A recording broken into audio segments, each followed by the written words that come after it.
ಈಗ 3 ವರ್ಷದಲ್ಲಿ ನಿಮ್ಮ ಜಾಬಲ್ಲಿ ಚೇಂಜಸ್ ಆಗಿರಬಹುದು, ಇಲ್ಲ ಮಕ್ಕಳ ಸ್ಕೂಲಲ್ಲಿ ಏನಾದರೂ ಚೇಂಜಸ್ ಆಗಿರಬಹುದು. ಅದಕ್ಕೆ ಸಂಬಂಧಪಟ್ಟಿದ್ದು ಏನು ಶಾರ್ಟ್ ಟರ್ಮ್ ರಿಕ್ವೈರ್ಮೆಂಟ್ಸ್ ಅಂತ ಹೇಳ್ತೀವಿ, ಆ ಶಾರ್ಟ್ ಟರ್ಮ್ ರಿಕ್ವೈರ್ಮೆಂಟ್ಸ್ನ ಫಸ್ಟ್ ಬಜೆಟ್ ಮಾಡ್ಕೊಳ್ಳಿ.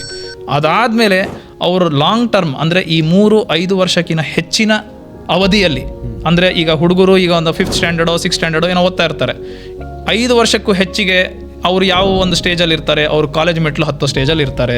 ಅವ್ರ ಬಗ್ಗೆ ನೀವು ಹಲವಾರು ಕನಸುಗಳು ಕಂಡಿರ್ತೀರ.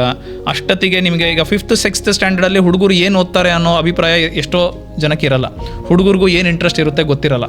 ಬಟ್ ಕ್ರಮೇಣ ಅವರು 6ನೇ ಕ್ಲಾಸು 7ನೇ ಕ್ಲಾಸು 8ನೇ ಕ್ಲಾಸು ಬರ್ತಾ ಇದ್ದಂಗೆ ನೀವು ಅವ್ರು ಏನು ಓದ್ತಾರೆ ಅನ್ನೋ ಒಂದು ನಿಮಗೆ ಮನೋಭಾವ ಬಂದಿರುತ್ತೆ. ಇವರು ಇಂಜಿನಿಯರಿಂಗ್ ಓದ್ತಾರಾ, ಮೆಡಿಸಿನ್ ಓದ್ತಾರಾ, ಇಲ್ಲ ಟೋಟಲಿ ಇವತ್ತು ಎಷ್ಟೋ ಫೀಲ್ಡ್ಸ್ ಇದೆ, ಬೇರೆ ಏನೋ ಫೀಲ್ಡ್ಗೆ ಹೋಗ್ತಾರಾ, ಅದ್ರ ತಕ್ಕಂಗೆ ಆ ಪರ್ಟಿಕ್ಯುಲರ್ ಎಜುಕೇಷನ್ ಖರ್ಚು ವೆಚ್ಚ ಅದ್ರ ಬಗ್ಗೆ ಗಮನ ನಿಮ್ಮದು ಹರಿಯುತ್ತೆ. ನೀವು ಮಾತಾಡಲಿಲ್ಲ ಅಂದ್ರೂ ನಿಮ್ಮ ಸುತ್ತಲೂ ನಿಮ್ಮ ಸ್ನೇಹಿತರು ಅದೇ ಒಂದು ಏಜ್ ಗ್ರೂಪ್ ಅವರಾಗಿದ್ದರೆ ಅವ್ರುಗಳು ಮಾತಾಡೋಕ್ಕೆ ಸ್ಟಾರ್ಟ್ ಮಾಡ್ತಾರೆ. ಆ ಒಂದು ಬೇಸಿಸ್ ಮೇಲೆ ಅದ್ರ ಬಗ್ಗೆ ಬಜೆಟ್ ಮಾಡ್ಕೊಳ್ಳಿ.